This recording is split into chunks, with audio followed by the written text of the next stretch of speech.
Hi, welcome to soulful stories. Vasuki అంతర్మదనం, episode number 9. డ్రైవర్కి food పెట్టి వచ్చిన వాసుకి రూమ్లో బెడ్పై పడుకొని ఆలోచిస్తూ ఉండగా ఆవేశంగా వచ్చిన చేతన్ వాసు అని పిలిచాడు. ఏంటి అని కేర్లెస్గా అడిగింది వాసుకి. ఏం చేసావు నువ్వు? నాకు ఫుడ్ లేకుండా ఆ డ్రైవర్కి పెట్టడం ఏంటి అని అడిగాడు చేతన్.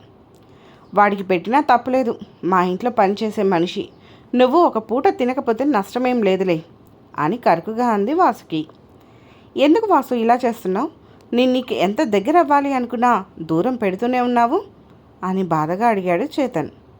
ప్లీజ్ చేతన్, ఇక్కడి నుంచి వెళ్ళు. నువ్వు తాగి ఉన్నావు, ఇప్పుడు ఏం మాట్లాడినా వేస్ట్ అంది వాసుకి.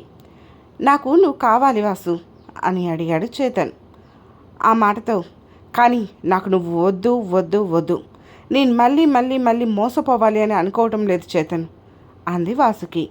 కానీ అని ఆమె మాట వినకుండానే పురుషాహంకారంతో మగాన్ని మొగుణ్ణి ఎవరు ఏమీ అనరు అనే పొగరుతో అవతల వ్యక్తి ఇష్టాలతో సంబంధం లేకుండా కావలసిన పని అయితే చాలు 10 నిమిషాల్లో వాసుకి నోరు మూసుకుంటే ఆ 10 నిమిషాల్లో చేతన్ ఆమె భావాలు పట్టించుకోకుండా హద్దు దాటాడు. బొమ్మల ఒక మూల కూర్చొని అలానే చేతన్ని చూస్తూ ఉంది వాసుకి. ఆమెకి అతన్ని చంపేయాలి అనిపిస్తుంది. ఆమెతో ఆడి అలసిపోయిన చేతన్ అలానే బెడ్పై అడ్డదిడ్డంగా పడుకుండిపోయాడు. కాసేపటికి వాసుకి లేచి స్నానం చేసి ఫోన్ తీసుకుని టెర్రస్ పైకి వెళ్ళింది. తెల్లారి లేచిన చేతన్కి తలంతా పట్టేసినట్లుంది. చుట్టూ చూశాడు. గదంతా చిందరవందరగా ఉంది. వాసుకి చేతులకు వేసుకున్న గాజులు పగిలి ఉన్నాయి. అతనికి మళ్ళీ ఆమె ఇష్టం లేకుండా ఆమెపై తన ప్రతాపం చూపించాడు అని అర్థమైంది. ఇక బాధగా చుట్టూ చూశాడు. వాసుకి ఎక్కడా లేదు. బయటికి వచ్చాడు. హాల్లో కూడా లేదు. వంటగదిలో బయట ఇలా ఎక్కడా లేదు. అమ్మా, వాసుని చూసావా అని తల్లిని అడిగాడు చేతన్. లేదురా, ఇంకా బయటికి రాలేదు కదా అంటూనే అయ్యో ఇదేరా ఈ ఘాట్లు, ఆ పిల్ల నైట్ నిన్ను కొట్టిందా ఏంటి అని అడిగింది శైలజ. అబ్బా అమ్మ, వాసు కనిపించడంలో చూడు అని టెర్రస్ పైకి వెళ్ళి చూశాడు చేతన్. అక్కడ కూడా ఆమె లేదు. ఇక్కడ కూడా లేదు, ఎక్కడికి వెళ్ళి ఉంటుంది అని ఇంట్లోకి వచ్చి కబోర్డ్ తీసి చూశాడు. అందులో వాసు బట్టలు వస్తువులు ఏమీ లేవు. బీరువా తీసి చూశాడు. ఆమె నగలు, సర్టిఫికేట్లు, ఇంటి కాగితాలతో సహా ఏవీ లేవు. అన్నీ చూసి తల పట్టుకొని వచ్చి హాల్లో కూర్చున్నాడు చేతన్. ఏమైందిరా, ఆ పిల్ల మళ్ళీ పుట్టింటికి పోయిందా ఏంటి అని అడిగింది శైలజ. లేదమ్మా అన్నాడు చేతన్. మరి అని అడిగింది శైలజ. లేచిపోయిందమ్మా అని నెమ్మదిగా చెప్పాడు చేతన్. ఏంట్రా, ఏం మాటలవి అని కోపంగా అంది శైలజ. ఇక గతంలో వాసుకి వర్షన్కి వస్తే అప్పుడు ఏం జరిగిందో మనం ఒకసారి తెలుసుకుందాము. 2 రోజుల్లో చేతన్ వస్తాడు అనగా టీవీ చూస్తున్న నా దగ్గరికి అమ్మ వచ్చి వాసు అని పిలిచింది. చెప్పమ్మా అన్నాను. అతను నీతో ఎలా ఉంటున్నాడు అని అడిగింది అమ్మ. బాగానే ఉంటున్నాడమ్మా అన్నాను. అప్పుడు నేను నిజం చెప్పలేదు. చెప్తే నా లైఫ్ మరోలా ఉండేదేమో. ఇంతవరకు సంసారం సుఖం అంటేనే ఏంటో తెలియదు నాకు అని అమ్మకే చెప్పలేకపోయాను. నీతో బాగుంటాడు కదా, అయితే నీకు ప్రాబ్లం మీ అత్తామామలతో కనుక వాళ్ళతో ఉండకుండా వేరే ఉండండి అంది అమ్మ. అది సరే అమ్మా, తను చేసినవన్నీ తప్పు తన దగ్గర పెట్టుకొని నన్ను దోషం చేయటం ఏంటి? ఇలా గడియకొక మాట మాట్లాడే వ్యక్తితో ఎలా ఉండనమ్మా అని అమ్మని అడిగాను. వాసు, పెళ్ళవ్వగానే మగాళ్ళేమీ మంచివాళ్ళుగా ఉండర్రా, మనమే వాళ్ళని మార్చుకోవాలి. అతన్ని మార్చడానికి నువ్వు ఒక ప్రయత్నం కూడా చేయలేదు కదా. ముందైతే ఒకసారి అతన్ని మార్చడానికి ట్రై చేస్తుడు. అప్పటికి అలానే ఉంటాయి, అప్పుడు చూద్దాము. అయినా నువ్వు విడాకులు తీసుకుంటే అలానే ఇంట్లో ఉంచుకోం కదా, మరో పెళ్లి చేయాలి కదా. మరి ఆ పెళ్లి చేస్తే ఎలాంటి వాడు వస్తాడో తెలియదు కదా. నాన్న నలుగురికి చెప్పేవాడ్రా, ఆయన కూతురు సంసారం చక్కదిద్దుకోలేకపోయాడు, మాకు చెప్పుకోవడానికి వచ్చాడు అని నలుగురు అనుకుంటారు. ఒక్కసారి సంసారానికి వెళ్ళి చూడు. మీ నాన్న అల్లుడికి గట్టిగా చెప్పే పంపిస్తారులే, ఆలోచించుకో అని చెప్పి వెళ్ళిపోయింది అమ్మ. ఇక నేను ఆలోచనలో పడిపోయాను. అమ్మ చెప్పింది కూడా నిజమేనేమో అనిపించింది. ఒక్క తప్పే కదా, అందరికీ తెలిసిపోయింది కనుక తలా ఒక మాట చెప్తే మారతాడేమో. సెక్స్ డే ఏముంది, నన్ను నేను కంట్రోల్ చేసుకుంటాను. నాన్న పరుగు పోకూడదు. అలానే అన్ని ప్రమాణాలు చేసి పెళ్లి చేసుకున్నా కదా, ఒక్కసారి ప్రయత్నం చేస్తాను. మారేలా కొంచెం ఓపిక పడితే నా సంసారం బాగుంటుంది కదా. ఇలా ఏవో నా ఆలోచనలు సాగుతూ ఉన్నాయి. కోపం ఉన్నప్పుడు మన ఆలోచనలు తెంపుకోవాలి అని అనిపిస్తాయి. కోపం తగ్గితేనే అసలైన ఆలోచన వస్తుంది అని నాకు నేను సర్ది చెప్పుకున్నా. నాన్నతో మాట్లాడాను. కాస్త గట్టిగా చెప్పండి, సంసారానికి వెళ్తాను అని చెప్పాను. సరే తల్లి, నీ ఇష్టం, కానీ జాగ్రత్త, మనసు చంపుకొని అసలు బతక్కు అని చెప్పారు నాన్న. కానీ నేను ఇప్పుడు వెళ్తుంది మనసు చంపుకొనియా లేకుంటే మనసు మార్చుకొని సంసారం చేయటానికా అనేది నాకే తెలియదు. ఇక ఇదే విషయంలో చేతన్ ఆలోచనలు ఎలా ఉన్నాయో ఒకసారి చూద్దామా. ఆ రోజు అనుకున్నట్లే ఆదివారం రోజు మా పెద్దవాళ్ళతో వాసుకి వాళ్ళ ఊరు వెళ్ళాను. అక్కడ వాళ్ళు కొందరు ఉన్నారు. ఏంటి వీళ్ళని కూడా పిలిపించారు అనుకున్నాను నేను. ఒకవేళ ఏమైనా ఆస్తి అప్పచెప్తున్నారేమో వాళ్ళకి తెలియడానికి అనుకుంటా అని నేను తెగ సంబరపడిపోయాను. మమ్మల్ని కూర్చోమని మా ఎదురుగా వాళ్ళు కూర్చున్నారు. వాసుకి కోసం చుట్టూ చూశాను. తను ఎక్కడా కనిపించలేదు. మా మామగారు ఏం మాట్లాడకుండా సైలెంట్గా కూర్చున్నారు. ఆయన నేను ఎప్పుడూ అలా చూడలేదు. ఏం బాబు, పిల్లని ఇక్కడికి తోలి వెళ్ళి నెల రోజులు అయిపోయింది, తీసుకువెళ్ళటానికి ఇంకా రాలేదేంటి అని అన్నాడు ఒక పెద్ద ఆయన. తను మా పేరెంట్స్తో ఉండలేకపోతుంది. వేరు కాపురం పెట్టడానికి నాకు ఎక్కడి నుంచి ఆదాయం వచ్చేది లేదు. ఉద్యోగం కోసం చూస్తున్నా, దొరకగానే తనని తీసుకుని వెళ్తాను అని చెప్పాను. ఓ, హైదరాబాద్ నుంచి అసలు ఎందుకు వచ్చారు అని అడిగాడు మరొక వ్యక్తి. ఆ విషయం గురించి నేను మామయ్య గారికి ఆల్రెడీ చెప్పాను కదా, వాసుకి అక్కడ ఉండలేకపోతుంది అని నేను చెప్తుంటూనే అప్పుడే వచ్చిన వాసుకి నా కళ్ళలోకి సూటిగా చూస్తూ ఎదురుగా నిల్చుంది. నేను ఇక మాట పూర్తి చేయలేకపోయాను. నేను ఉండలేకపోయాను అక్కడ అని నన్ను చూస్తూ అడిగింది వాసుకి. అంటే ఒంటరిగా ఉంటున్నా అన్నావు కదా అన్నాడు చేతన్. నేను ఒంటరిగా ఉన్నాను అన్నాను, అందుకు ఉద్యోగం చేస్తాను అన్నాను. అందుకే నువ్వు చేస్తున్న ఉద్యోగం కూడా మానేసి ఇక్కడికి తీసుకొచ్చావా అని అడిగింది వాసుకి. అవునబ్బాయి, నీకు మా అమ్మాయి ఉద్యోగం చేసి సంపాదిస్తాను అంటే ఏమైంది తీసుకోవడానికి? అంత చదువు చదివిస్తే ఇంట్లో కూర్చోబెడతావా అని అడిగాడు పెద్ద ఆయన. అలా కాదండి, ఉద్యోగం చేస్తాను ఎక్కడ కష్టపడుతుందో అని నా బాధ అన్నాను. నేను కష్టపడతాను అంటున్నాను కదా, ఇంకేంటి నీకు అని అడిగింది వాసుకి. అలా కాదు వాసు అని నేను అంటుంటేనే అలా కాకుంటే ఇంకెలా అని కాస్త గట్టిగా అడిగింది వాసుకి. ఇక నేనేం మాట్లాడలేకపోయాను. నేను చెప్పనా, నీ ఉద్యోగం పోతే మళ్ళీ ఇక్కడికి వచ్చి బతకడానికి నామోషయ్యి నా పేరు చెప్పి ఇక్కడికి తీసుకొచ్చావు. నువ్వు ఉన్న విషయం చెప్పి తీసుకొచ్చినా నేనేమీ అనుకునేదాన్ని కాదు. కానీ చేసేది ఒక ఉద్యోగం అయితే మరొక ఉద్యోగం పేరు చెప్పి పెళ్లి చేసుకొని చేసే తప్పులు చేసి నా మీద వేయటం ఏంటి అని అడిగింది వాసుకి. ఆ మాట వాసు అడిగేసరికి నాకు అసలు నోట మాట రాలేదు. కానీ లేని ధైర్యాన్ని తెచ్చుకొని లేచి, ఉద్యోగం అనేదాన్ని వదిలేసి ఇక్కడ నువ్వు సమయానికి లేవటం లేదు, ఇల్లు క్లీన్ చేసి టిఫిన్ వంట చేసుకొని ఆఫీస్కి వెళ్ళేసరికి నాకు లేట్ అవుతుంది. అరే, ఇక్కడైతే మా అమ్మ చేసి పెడుతుంది, అందుకే వచ్చాను అన్నాను. ఏంటి ఏం మాట్లాడుతున్నావు? నేను చెయ్యను అనలేదు కదా, నువ్వే నేను చేస్తాను అంటే నా చేతిలో పని తీసుకుంటావు. నేను వంట చేస్తే వంకలు పెట్టి చెయ్యనివ్వవు, ఇంకేం చేయాలి అని అడిగింది వాసుకి. కదా, ఇలా ఎవరైనా చూసుకుంటారా భార్యని? తను కందిపోకుండా జాగ్రత్తగా చూసుకుంటున్నాను.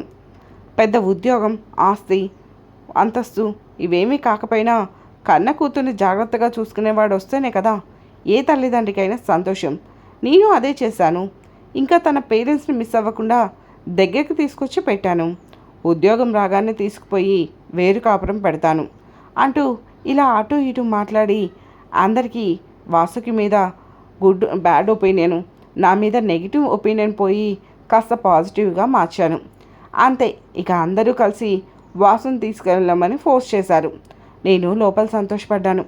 కానీ బయటికి మాత్రం వాసు మా పేరెంట్స్తో కలిసి ఉండలేదు. అది నేనే చెప్తున్నాను. అందుకే ఉద్యోగం చూసుకొని తనని తీసుకుని వెళ్తాను అన్నాను. కనీసం అలా అయినా నన్ను ఇక్కడే ఉండమని అంటారు అనుకున్నాను. ఇక మా మామగారు వాసు వైపు చూశారు.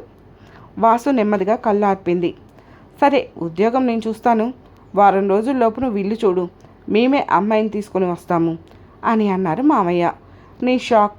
ఇక్కడ హాయిగా ఉండమంటారు అనుకొని నేను అనుకుంటే ఇలా అన్నారేంటో అని నేను సరే అన్నాను. ఇక నేను బయలుదేరి ఊరొచ్చాను. మొత్తానికి నా తప్పు లేకుండా బయటపడ్డాను అనుకుంటున్న నాకు ఇంటికి దగ్గర మరొక ఉపద్రవం ఎదురైంది. అదే హైదరాబాద్లో నేను అప్పు తీసుకున్న వాళ్ళు. వాళ్ళంతా మా ఇంటి మీదకి వచ్చారు. ఇక మా అమ్మ నాన్న నన్ను వాళ్ళు ఏమైనా చేస్తారేమో అని భయపడిపోయి ఇంటి స్థలం అమ్మాలని, ఆ డబ్బు వాళ్ళకి ఇస్తామని అన్నారు. అందుకు వారం గడువు అడిగారు. వాళ్ళు కూడా ఒప్పుకొని అక్కడి నుంచి వెళ్ళిపోయారు. ఇక అప్పటి నుంచి మా నాన్న అక్కడ ఆడంగి వెధవలా మాట్లాడి మాతో ఉండను అని ఒప్పుకున్నావు, ఇక్కడేమో ఇంత అప్పు నెత్తిన వేశావు అని తిడుతూనే ఉన్నాడు. నేను తల పట్టుకొని కూర్చున్నాను. ఇంకా అంతకు మించి నేను మాత్రం చేసేదేముంది? ఇదే విషయంలో వాసుకి వర్షన్కి వెళ్తే అలా నలుగురిలో మాట్లాడటం నాకేమాత్రం ఇష్టం లేదు. నా సమస్య నా ఇంట్లో పరిష్కారం అవ్వాలి, కానీ ఇలా నలుగురిలో కాదు కదా. అమ్మ వెళ్ళమంది, మార్చుకోమంది, అందరిలో నా వల్లనే నన్ను ఇక్కడికి తీసుకొచ్చారు. అత్తామామతో ఉండలేకపోయి పారిపోయి వచ్చింది అనే ముద్ర పడిపోయింది. సరే, ఏం జరిగినా ఏం చేసినా నా సంసారం నిలవడం ముఖ్యం. ఇలాంటి సమస్యలు అందరిళ్లలో ఉంటాయి. ఎవరి సమస్య వాళ్ళకి పెద్దదైనట్లు నా సమస్య నాకు పెద్దది. యుద్ధం చేయకుండా ఎందుకు ఓటమిని అంగీకరించాలి? యుద్ధం చేద్దాం అని తనతో వెళ్ళడానికి సిద్ధమయ్యాను. నాన్న వారం రోజుల్లో తనకి తెలిసిన చిట్ ఫండ్ కంపెనీలో చేతన్కి ఉద్యోగం ఇప్పించాడు. చేతన్ ఇల్లు చూస్తే ఆ ఇంటికి అద్దె అడ్వాన్స్ కట్టాడు. 10 రోజుల్లో నన్ను తీసుకొని వెళ్ళాడు చేతన్. ఇల్లు బాగానే ఉంది. ఒక కిచెన్, బెడ్రూమ్, హాల్. మొదటి రోజు అమ్మొచ్చి ఇల్లంతా సర్ది వేసి వెళ్ళింది. అలసిపోవడంతో వంట వండే ఓపిక లేక బయట నుంచి తెప్పించుకొని తిన్నాము. తాను నిద్ర వస్తుంది అని పడుకున్నాడు. దాదాపు 2 నెలల తర్వాత బాట్ ఇంటికి వచ్చి దగ్గరగా ఉన్నప్పుడు ఏ భర్త అయినా నిద్రపోతాడా? కానీ నా మొగుడు నిద్రపోయాడు. సరే, అలసిపోయి పడుకున్నాడు అనుకున్నా. నేను నిద్రపోయాను. ఉదయమే లేచి ఇంటి పని చేసుకుని వంట చేస్తుంటే లేచాడు. బ్రష్ కూడా చేయకుండా నా పక్కన చేరి, అరే అందులో ఇంత ఉప్పెందుకు? రైస్కి ఇంత సర్వేసావేంటి? పల్లెల్లో కారం సరిపోదు, మరో 2 పచ్చిమిర్చి వెయ్యి అని చెప్తుంటే, సరే తనకే నచ్చినట్లు చేద్దామని అన్నీ తను చెప్పినట్లు చేశాను.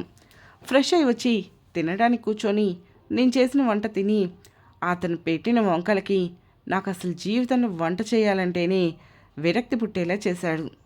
కాస్త కూస్తో వంట తెలిసిన నాకు అసలు వంట చేయటం రాదేమో అనిపించింది. అలా మాట్లాడాడు అతను. నాకు ఏడుపు వచ్చింది, కానీ ఏడవలేదు. నా ఏడుపు అతనికి సంతోషాన్ని ఇస్తుందేమో అని డౌట్ వచ్చింది. అందుకే ఏడవలేదు. తినేసి ఆఫీస్కి వెళ్ళాడు. నాకెందుకో డౌట్ వచ్చి నేను అదే ఫుడ్ తిన్నాను. అన్నీ బాగానే ఉన్నాయి. ఇదేంటి ఈయనకి ఇలా ఎందుకు అనిపించింది అనుకున్నా. సాయంత్రం తానే త్వరగా వచ్చి వంట చేసుకొని తృప్తిగా తిన్నాడు. ఇతను ఎందుకు ఇలా చేస్తున్నాడు అనేది నాకే అర్థం కాలేదు. అమ్మ ఫోన్ చేసి బాగున్నావా అని అడిగింది. ఆ మాటతో నేను జరిగిన విషయం అమ్మకి మొత్తం చెప్పాను. అంతా విన్న అమ్మ, అతనికి ఎవరైనా వండితే నచ్చదేమో వాసు, కనుక వంట అతనికి అప్పచెప్పి నువ్వు మిగిలిన పనులు చేసుకో అని చెప్పింది అమ్మ. నాకేమీ అర్థం కాలేదు, తోచలేదు. అమ్మ చెప్పినట్లు సరే అని పెట్టేశాను. సాయంత్రం భోజనం చేశాక నేను ఫ్రెష్ అయ్యి రెడీ అయ్యి తన దగ్గరికి వెళ్ళాను. అతను నాకు ఇంట్రెస్ట్ లేదు అన్నాడు. అలా అంటే వదిలేయకూడదని మళ్ళీ తన దగ్గరికి జరిగి హత్తుకున్నా. ఏయ్, ఒకసారి చెప్తే అర్థం కదా, నాకు ఇంట్రెస్ట్ లేదు, మరీ అంత ఆగలేకపోతున్నావా అని విసుగ్గా అన్నాడు. ఆ మాటకి నేను బిక్క చచ్చిపోయాను. ఇటుకి తిరిగి పడుకున్నాను. ఎంత వద్దు అనుకున్నా కన్నీళ్ళు ఆగటం లేదు. నేను మనిషిని కదా, ఈ మనిషితో 2 సంవత్సరాలు చేసిన సంసారంతో 2 సార్లు 3 సార్లు అయినా సుఖం అనుభవించే ఉంటాను కదా, నాకు కావాలని అనిపించదా? అదంతా పక్కన పెడితే ఆడదాన్ని నా అంతటి నేనే వస్తే కూడా ఇలా అనేశాడేంటి? ఆ క్షణంలో నా బాధ వర్ణనాతీతము. చూసే వాళ్ళకి చిన్నదిగా ఉందేమో కానీ నాకు అవమానం జరిగింది. అక్కడ అది భరించలేకపోతున్నా నేను. అలా ఏడుస్తూ ఆలోచిస్తూ కన్ను అంటుకున్న సమయానికి అతనిలో బహుశా కోరిక కలిగిందేమో. ఎప్పట్లానే నా ప్రమేయం లేకుండానే, నా అనుమతి లేకుండానే ప్రవర్తించాడు. ఎప్పుడు మనసు వదిలేసి శరీరం ఇచ్చేదాన్ని, కానీ ఇప్పుడు అతని దగ్గరగా ఉండటం కూడా నాకు అసహ్యంగా అనిపించింది. ఒళ్ళంతా తేళ్ళు జెడ్లు పాకినట్లు తోచింది. మళ్ళీ అవమానించబడ్డాను. ఒక ఆడదాన్ని బలవంతంగా అనుభవిస్తే అది ప్రేమ కాదు, బలవంతం మాత్రమే కదా.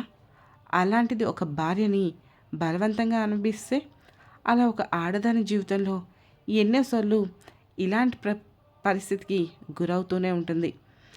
పబ్లిక్గా అత్యాచారం చేసే వాళ్ళని ఉరివేయటం, కాల్చి చంపటం చేస్తున్నారు. మరి 4 గోడల మధ్య భార్యని బలవంతంగా అత్యాచారం చేస్తే వాళ్ళని ఏమనాలి? నాకు ఆగకుండా కన్నీళ్ళు వస్తూనే ఉన్నాయి. తను అయిపోయినట్లు ఉంది. పక్కకి జరిగి నా చెవి దగ్గరికి వచ్చి హ్యాపీనా అని అడిగాడు. నేనేమీ మాట్లాడలేదు. యాక్చువల్లీ నీకోసమే, నాకు పెద్దగా ఇంట్రెస్ట్ లేకపోయినా వచ్చాను అన్నాడు. ఇక నేను వెంటనే లేచి బాత్రూంలోకి వెళ్ళి ట్యాప్ ఆన్ చేసి విపరీతంగా ఇచ్చేశాను. ఇతను నన్ను ఎందుకు పెళ్లి చేసుకున్నాడు అనేది నాకు ఇప్పటికీ అర్థం కాని ప్రశ్న. ఇలా రోజు మానసికంగా హింస పెట్టడానిక? నా మీద ఇంత పగేంటి? పెళ్ళి, సంసారం, జీవితం ఇంత నరకమని తెలిస్తే ఏ ఆడపిల్ల బహుశా పెళ్లి చేసుకోదేమో. ఆ తర్వాత ఏం జరిగిందో తెలియాలంటే మీరు సోల్ఫుల్ స్టోరీస్ ఛానల్ని సబ్స్క్రైబ్ చేసుకోండి. అలానే స్టోరీ మీకు నచ్చితే లైక్ చేసి, షేర్ చేసి, కామెంట్ చేయండి.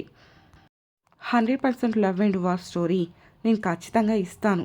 బట్ నాకు May 3 వరకు కొంచెం యూట్యూబ్తో ఇష్యూ ఉంది.